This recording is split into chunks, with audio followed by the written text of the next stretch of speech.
gửi xe thì đi xa hơn, còn muốn ở đây thì vứt xe ở đây. Còn muốn ngồi đây thì vứt xe đây luôn. Vứt xe đây ra đây ngồi cho xe anh. Hay là thích ngồi bên đây? Bên đây thì phải gửi xe rồi.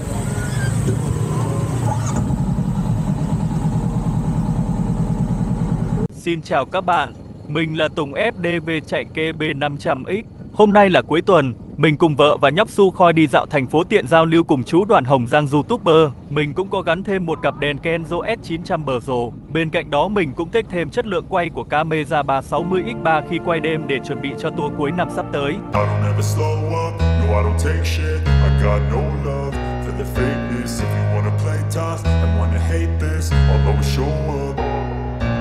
don't ever slow up, no I don't take shit. I got no love for the fakeness. If you wanna play tough and wanna hate this, I'll always show up and make a statement. I don't ever slow up, no I don't take shit. I got no love for the fakeness. If you wanna play tough and wanna hate this, I'll always show up and make a statement. Everything I do so instinctive and so passionate. Every word I move so descriptive like an adjective. I got a vendetta against people who patented being negative when you should be getting after it. I got facts over tracks, this and that. Spitting slow, spitting fast. I could roast, I could gas. Think I'm okay at last, but I don't know if that can erase all the past. And the pettiness, a reflection of the emptiness. Hilarious, you think you're worth my time, you're delirious. Mysterious, because you hide behind a fake exterior. Inferior, you know I'll always be a bit superior. Get off of me, this ain't no humble brag. I want you to hear words, you can say them back. I want you to feel free from the chains at last, and to believe in what you got, it was built to last, yeah. Now that I've been put through hell, I never got anyone's help. I had to do it all myself. I don't ever slow up, no I don't take shit. I got no love for the fakeness. If you wanna play tough and wanna hate this, I'll always show up and make a statement. I don't ever slow up, no I don't take shit. I got no love for the fakeness. If you wanna play tough and wanna hate this, I'll always show up and make a statement. Gonna learn the consequence of being incompetent. Mental health is confidence, dreams and some honestness. I'm not here to save the day, that's for you to take away. I could play a million mind games, but instead I say something not illogical, something that is topical. Rub it on and watch it go, make yourself unstoppable. Dreams are irresponsible, but they're always possible. If you just believe, you could be so remarkable. Thoughts in my head, a collage and they spread. I'll be great one day, going off of my meds. No, I'm not giving up, no, I'm not giving in. I will make it to the top, taking off in the wind. I gotta make it, I'm saving every day to taste it. I'm patient, but my mind, it can hardly take it. I'm chasing a dream that I've had for several ages. A vacant, modern kingdom for the taking. Now that I've been put through hell, I never got anyone's help. I had to do it all myself. I don't ever slow up, no I don't take shit. I got no love for the fakeness. If you wanna play tough and wanna hate this, I'll always show up and make a statement. I don't ever slow up, no I don't take shit. I got no love for the fakeness. If you wanna play tough and wanna hate this, I'll always show up and make a statement. I don't ever slow up, no I don't take shit. I got no love for the fakeness. If you wanna play tough and wanna hate this, I'll always show up.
tuần rồi, bên anh đã tuần lâu rồi.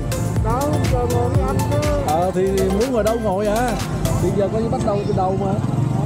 Muốn gửi xe thì đi xa hơn, còn muốn ở đây thì vứt xe ở đây. Còn muốn ngồi đây thì vứt xe ở đây luôn. Vứt xe đây ra đây ngồi cho xe anh. Hay là thích ngồi bên đây. Bên đây thì phải gửi xe rồi.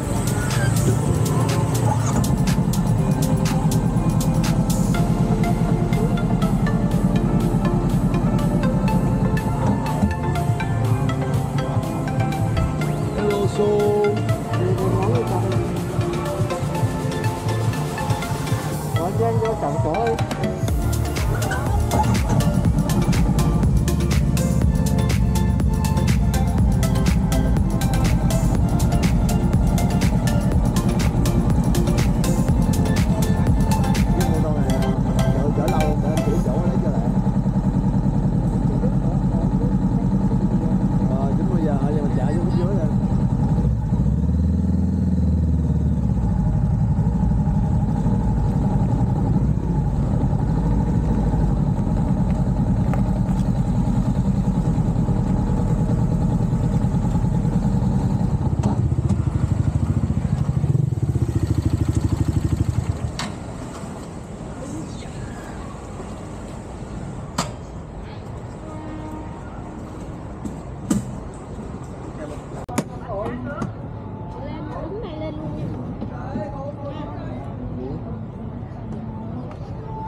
ngồi sao được? Nó còn đó. Sụp xịt Việt Nam à?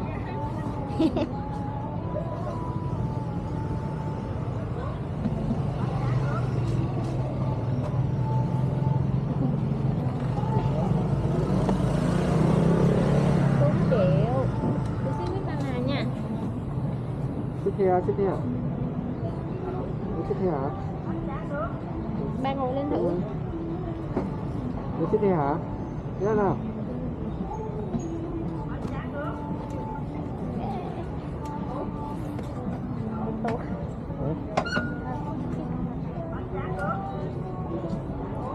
Người ta nó ngồi trước đi.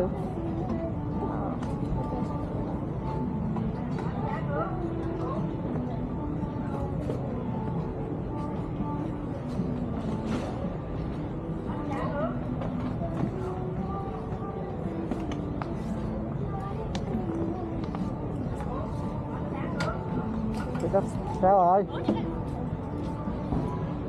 Thằng báo kia